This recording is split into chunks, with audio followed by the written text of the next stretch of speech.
આયોજિત આ વિડિયો લેક્ચરમાં આપ સર્વનું હૃદયપૂર્વક સ્વાગત છે।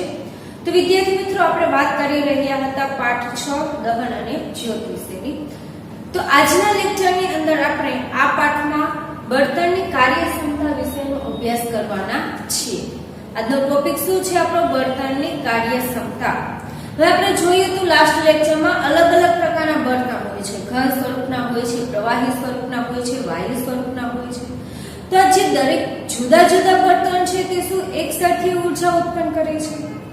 ફોર એક્ઝામ્પલ, તમને એક તપેલી પાણી ગરમ કરવા માટે હું 1 કિલો લાકડું આપું છું અને 1 કિલો તમને એલપીજી ગેસ આપું છું। એક બાજુ શું આપેલું છે? 1 કિલો લાકડું અને બીજી બાજુ છે 1 કિલો એલપીજી ગેસ। હવે તમે બંને વડે જ્યારે વસ્તુને ગરમ કરો છો તો કયા પદાર્થથી પાણી છે ઝડપથી ગરમ થઈ શકશે? લાકડામાં કે એલપીજી ગેસમાં? ઓબ્વિયસલી એલપીજી ગેસમાં શું થાય છે? પાણી ઝડપથી ગરમ થાય છે। એની પાછળનું કારણ શું છે? તો બળતણની કાર્યક્ષમતા। દરેક બળતણની કાર્યક્ષમતા કેવી હોય છે? જુદી જુદી હોય છે। જેમ કે વ્યક્તિની કાર્યક્ષમતા અલગ અલગ હોય છે, દરેક વ્યક્તિ કઈ એક સરખું કામ કરી શકતા નથી। ઘણા વ્યક્તિ એવા હોય છે કે જે વધુ વજનદાર વસ્તુને ઉંચકવાનું પણ કામ કરી શકતા હોય છે, લાંબા સમય સુધી ઘણા લોકો કામ કરી શકતા હોય છે। તો ઘણા લોકો એવા હોય છે કે થોડા સમયમાં કામ કરે તો પણ થાકી જતા હોય છે। તો આ બધી અલગ અલગ વ્યક્તિની કાર્યક્ષમતા હોય છે। ઘણા લોકો લાંબો સમય કામ કરી શકતા હોય છે તો ઘણા લોકો નથી કરી શકતા। તો તેવી જ રીતે બળતણની પણ અલગ અલગ કાર્યક્ષમતા હોય છે। કાર્યક્ષમતા છે તેને કેલરી મૂલ્ય દ્વારા દર્શાવાય છે। કોઈ બળતણ છે તેની કાર્યક્ષમતા વધારે છે, ઓછી છે, એ શેને આધારે નક્કી થાય છે? તેમના કેલરી મૂલ્યને આધારે। તો કેલરી મૂલ્યની વ્યાખ્યા શું થાય છે? યાદ રાખજો, ખાસ એક્ઝામમાં પૂછાતી હોય છે। તો 1 કિલોગ્રામ 1 કિલોગ્રામ 1 કિગ્રા એટલે કે 1 કિલોગ્રામ બળતણના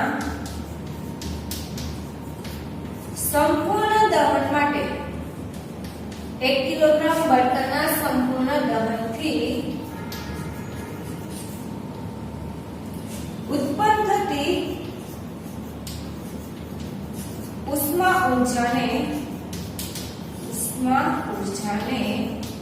તે પદાર્થનું અથવા તો તે બળતણનું કેલરી મૂલ્ય કહે છે। કેલરી મૂલ્ય કહે છે। કેલરી મૂલ્ય એટલે શું? કે જે બળતણ અથવા તો કોઈ પણ બળતણના 1 કિગ્રા વજનનું 1 કિગ્રા બળતણનું સંપૂર્ણ દહનથી ઉત્પન્ન થતી ઉષ્મા ઊર્જાના જથ્થો। ઓકે, 1 કિલો બળતણના દહનથી કેવું દહન કરવાનું છે? સંપૂર્ણ દહન। સંપૂર્ણ દહનથી જેટલી ઉષ્મા ઊર્જા ઉત્પન્ન થાય, જેટલી ગરમી ઉત્પન્ન થાય તે તેનું શું કહેવામાં આવે છે? કેલરી મૂલ્ય। ઓકે, ફરીથી એકવાર, 1 કિગ્રા બળતણના સંપૂર્ણ દહનથી ઉત્પન્ન થતી ઉષ્મા ઊર્જાના જથ્થાને અથવા તો ઉષ્મા ઊર્જાને તે બળતણનું કેલરી મૂલ્ય કહે છે અને જેને કિલો જૂલ પ્રતિ કિગ્રાના એકમથી દર્શાવાય છે। કિલો જૂલ પ્રતિ કિગ્રાના એકમથી દર્શાવાય।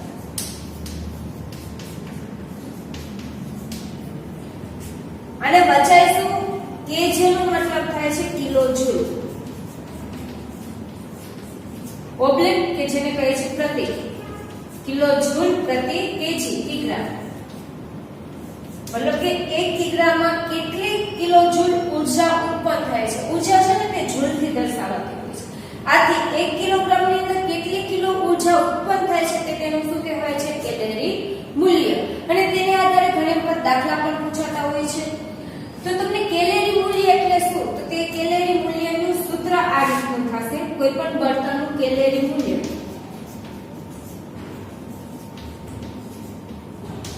તો એકમને આધારે તેનું સૂત્ર તમે બનાવી શકો છો। કેલરી મૂલ્ય બરાબર કિલો જૂલ પ્રતિ કિગ્રા એટલે કે ઉપરના ભાગમાં કિલો જૂલ એટલે કે ઉત્પન્ન થતી ઉષ્માનો જથ્થો આવશે। ઉપર શું આવશે? ઉત્પન્ન થતી ઉષ્મા। આ જે કિલો જૂલ છે, આ કિલો જૂલ તે શું બતાવે છે? કોઈ પણ બળતણના દહન દરમિયાન ઉત્પન્ન થતી ઉષ્મા। એટલે ઉપરના ભાગમાં આવશે ઉત્પન્ન થતી ઉષ્મા અને નીચે પ્રતિ કિગ્રા, કિગ્રા તે દર બતાવે છે। કોનું દર બતાવે છે? તો બળતણ। તો અહીંયા શું આવશે? બળતણનું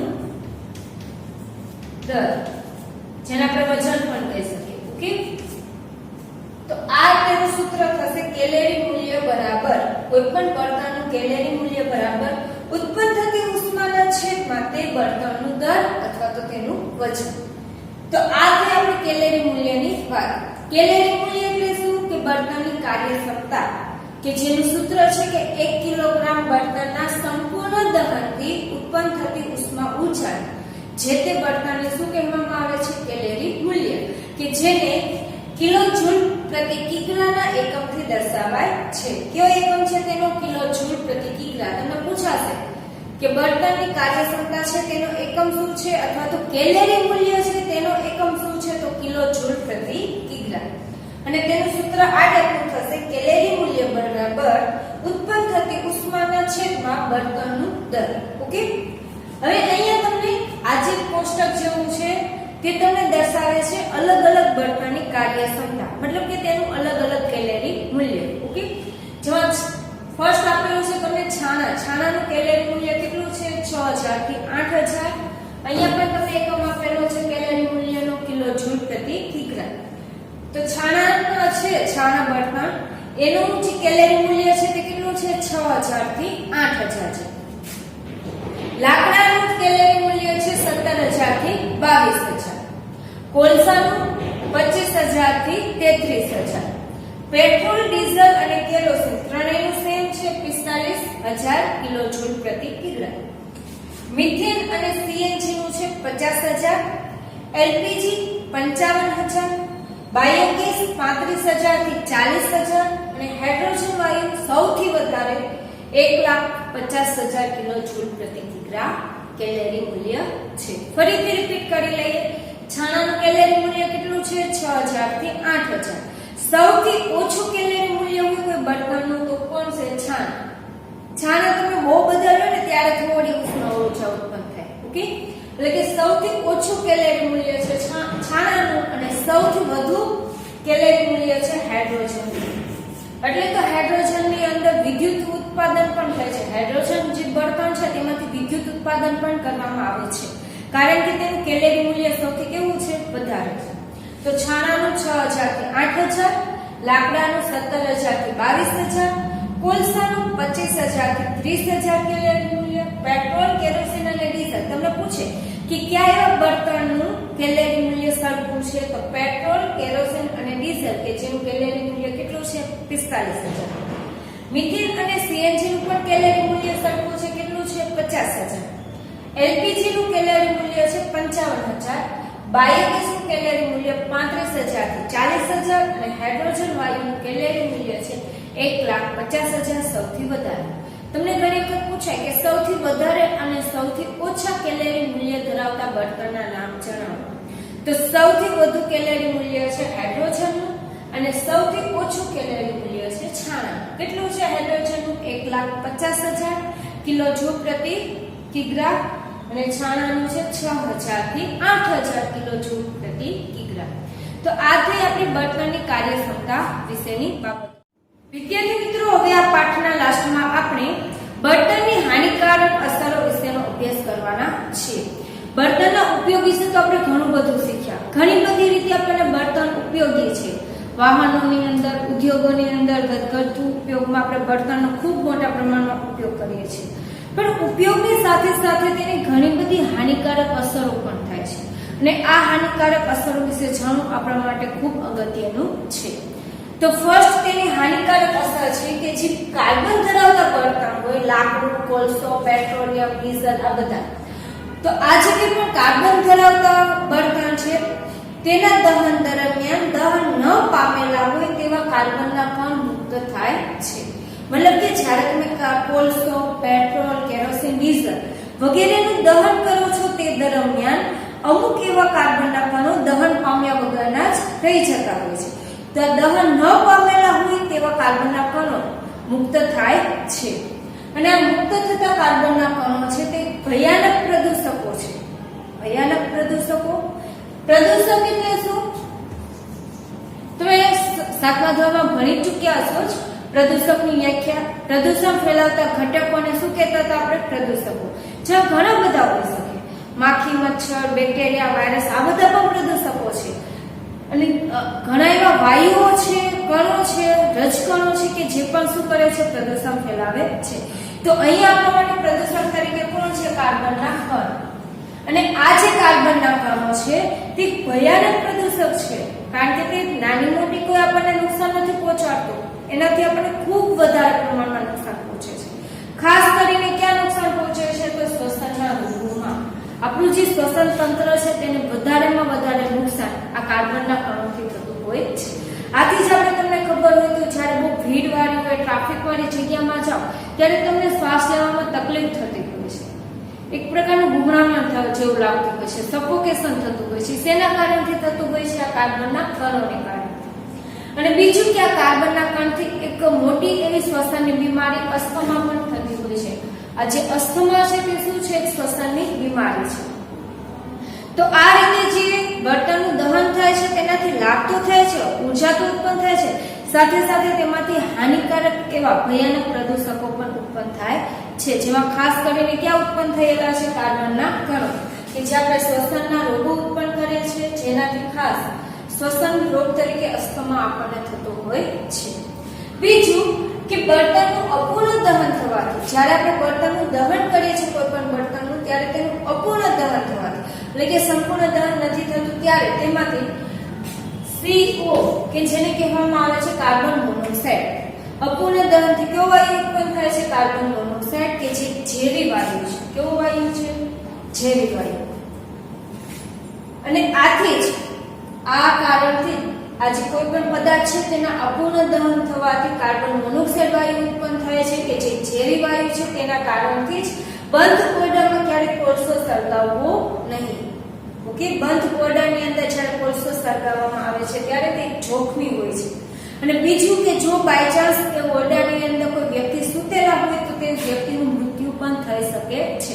આટલો ઝેરી વાયુ છે. કયો વાયુ? કાર્બન મોનોક્સાઇડ, કે જે શેના કારણથી ઉત્પન્ન થાય છે? કોઈ પણ બળતણના અપૂર્ણ દહનના કારણે. ઓકે, એક તો દહનથી આપણને કાર્બન કણ મુક્ત થતા હતા. બીજું કે જો દહન અપૂર્ણ થશે તો કોલસાનું, પેટ્રોલ, ડીઝલ કોઈ પણ, ખાસ આનું તો પેટ્રોલનું, ડીઝલનું તો અપૂર્ણ દહન મોટા ભાગે થતું નથી, ઓછું થાય છે, કારણ કે તે એન્જિનની અંદર તે ટાઈપની ફેસિલિટી હોય છે, અથવા તો એન્જિનની ગોઠવણી, રચના એવી થયેલી હોય છે કે જેમાં પેટ્રોલ, ડીઝલનું સંપૂર્ણ દહન થઈ શકતું હોય છે. પરંતુ જ્યારે ઘરની અંદર લાકડા, છાણા કે કોલસાનું દહન કરવામાં આવે છે ત્યારે તેનું સંપૂર્ણ દહન થતું નથી, અપૂર્ણ દહન થાય છે. આ અપૂર્ણ દહનને કારણે તેમાં કાર્બન મોનોક્સાઇડ જેવો ઝેરી વાયુ ઉત્પન્ન થાય છે. અને આ ઝેરી વાયુ એટલો જોખમી હોય છે કે જો તમે કોઈ બંધ ઓરડાની અંદર લાકડા અથવા તો કોલસાને સળગાવો છો ત્યારે તે ખૂબ જોખમ ઉત્પન્ન થતું હોય છે, અને જેના કારણે આ જે સળગાવવાની જે ક્રિયા છે ને એ જ જોખમી છે. અને જો તમે સળગાવો તો બાય ચાન્સ એમાં કોઈ સૂતેલા વ્યક્તિ હોય તો તેનું પણ મૃત્યુ થઈ શકે છે. આથી ક્યારેય બંધ ઓરડાની અંદર લાકડા, છાણા કે કોલસાનું દહન કરવું જોઈએ નહીં, તેને સળગાવવો જોઈએ નહીં. આપણને એ પણ ખબર છે કે ખુલ્લામાં હોય છતાં પણ જો લાકડાને સળગાવો છો, ધુમાડો ઉત્પન્ન થાય તો તે આપણે શ્વાસ લઈ શકતા નથી. તે દરમિયાન આપણને શ્વાસ લેવામાં શું થતી હોય છે? તકલીફ થતી હોય છે. આથી બને ત્યાં સુધી બંધ ઓરડાની અંદર ક્યારેય પણ કોઈ બળતણ, લાકડા, કોલસાનું કે છાણાનું દહન કરવું જોઈએ નહીં. એના પછી કે અત્યારે હાલમાં બળતણનો ખૂબ ઉપયોગ થઈ રહ્યો છે. તમે સવારે ઉઠો ત્યારથી કે સાંજે સુવો ત્યાં સુધી કેટલા બધા બળતણનો તમે યુઝ કરો છો. સવારે ઉઠીને રસોઈ બનાવવા માટે, એક જગ્યાએથી બીજી જગ્યાએ વાહનોમાં પણ તમે બળતણનો ઉપયોગ કરો છો. અને આપણને એ પણ ખબર છે કે હાલના સમયની અંદર વાહનોની સંખ્યા ખૂબ વધી ગઈ છે. તમે એક સોસાયટીમાં ગણતરી કરવા જશો તો પણ કેટલા બધા વાહનો હશે. તો વાહનો વધવાને કારણથી કાર્બન ડાયોક્સાઇડનું પ્રમાણ પણ શું થતું જાય છે? દિન પ્રતિદિન વધતું જાય છે.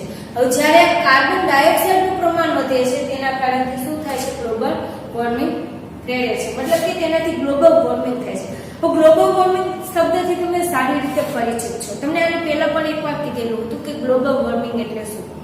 ગ્લોબલ વોર્મિંગ એટલે કે પૃથ્વીનું જે તાપમાન હોય છે તાપમાનમાં શું થાય છે? વધારો. પૃથ્વીના સરેરાશ તાપમાનમાં વધારો થાય છે. ફોર એક્ઝામ્પલ અત્યારે પૃથ્વીનું સરેરાશ તાપમાન 15 સેલ્સિયસ હોય તો જ્યારે કાર્બન ડાયોક્સાઇડનું પ્રમાણ વધે છે ત્યારે આજે 15 સેલ્સિયસ માંથી 15.2, 15.3 અંશ સેલ્સિયસ પણ થઈ જાય. હવે જ્યારે પોઈન્ટમાં પણ વધારો થાય ને, આ આખો અંક નથી વધતો, 15 માંથી 16 અંશ સેલ્સિયસ નથી થતો, ફક્ત ખાલી 0.1 અથવા તો 2 વધે ને તો પણ તેનાથી ઘણી બધું નુકસાન થતું હોય છે. આ ગ્લોબલ વોર્મિંગના કારણથી પૃથ્વીના સરેરાશ તાપમાનમાં વધારો થાય છે. હવે જ્યારે પૃથ્વીનું સરેરાશ તાપમાન વધે છે એટલે આપણને ખબર છે કે ધ્રુવ પ્રદેશનો બરફ શું થશે? પીગળવા લાગશે.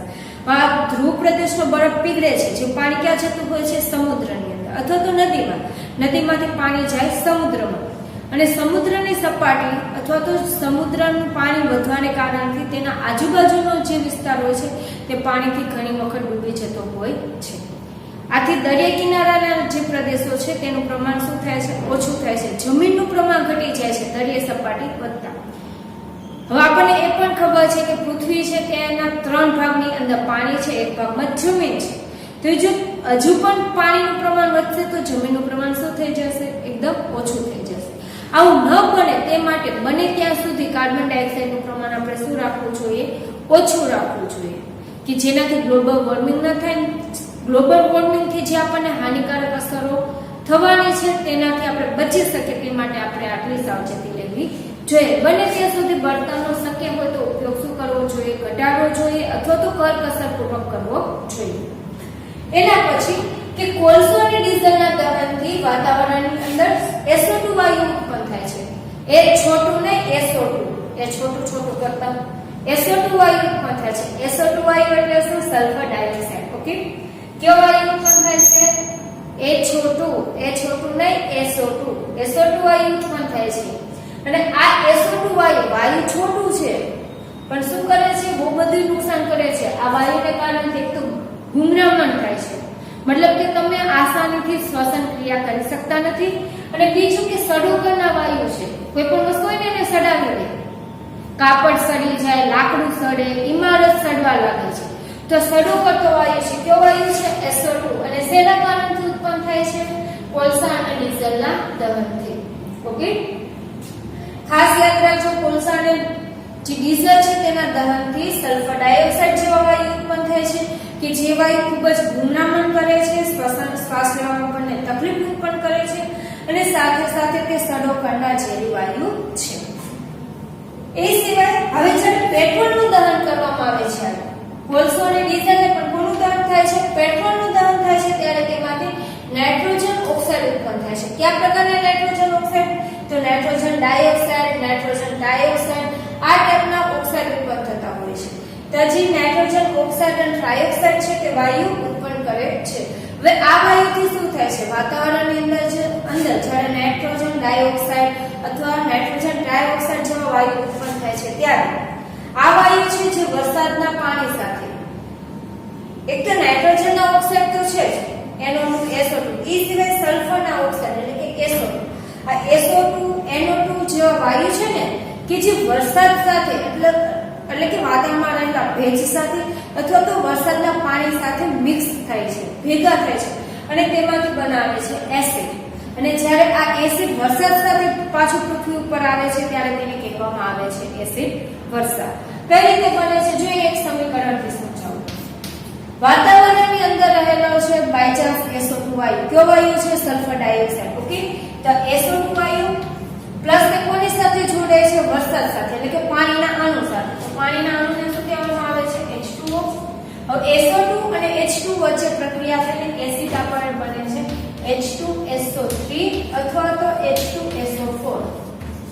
આ બેમાંથી એક એસિડ બનશે જેને સલ્ફ્યુરિક એસિડ કહેવામાં આવે છે અથવા તો સલ્ફ્યુરસ એસિડ. SO3 હોય તો તેને સલ્ફ્યુરસ એસિડ કહેવામાં આવે છે, અને જો SO4 હોય તો તેને સલ્ફ્યુરિક એસિડ. આથી જ્યારે સલ્ફર વાતાવરણમાં રહેલો સલ્ફર ડાયોક્સાઇડ વાયુ પાણી સાથે, વરસાદના પાણી સાથે પ્રક્રિયા કરે છે ત્યારે તેમાંથી સલ્ફ્યુરસ એસિડ અથવા તો સલ્ફ્યુરિક એસિડ બનાવે છે. અને આ એસિડ વરસાદ સાથે જ્યારે પૃથ્વી ઉપર આવે છે, જમીન પર પડે છે ત્યારે તેને કહેવામાં આવે છે એસિડ વર્ષા. તેવી જ રીતે નાઇટ્રોજન ઓક્સાઇડ NO2 એ પણ પાણી સાથે પ્રક્રિયા કરશે. H2 વરસાદના પાણી સાથે પ્રક્રિયા કરી તેની સાથે મિક્સ થશે, ભેગું થશે, અને તેમાંથી બનાવશે HNO3 જેને કહેવામાં આવે છે નાઇટ્રિક એસિડ. કયું acid? Nitric acid. Okay, sulphur dioxide વાયુ ભેગો થવાથી સલ્ફ્યુરિક એસિડ અથવા સલ્ફ્યુરસ એસિડ બને છે. નાઇટ્રોજન ડાયોક્સાઇડ વાયુ પાણી સાથે, વરસાદના પાણી સાથે જ્યારે